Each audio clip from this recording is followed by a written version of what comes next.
Did you know that one false accusation in Roblox can destroy everything you've built? When Blazemaster got banned for scamming, nobody believed he was innocent. Nobody except his best friend Alex. Alex knew Blaze would never steal from anyone, so he started an epic quest across 7 different Roblox servers to prove it. In the medieval server, Alex fought the lying accuser in sword combat and won.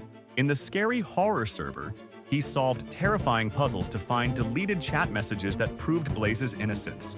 But things got worse. Alex discovered this wasn't just one mean player. A whole group of corrupt admins were working together, banning innocent people to steal their jobs as moderators. They were making money from this evil plan. The final battle happened in Roblox's most important competitive server. Alex stood before the Council of Community Leaders with all his evidence. Would they believe him? Could he expose the corruption and save his friend's reputation? The entire Roblox community was watching as Alex presented his case.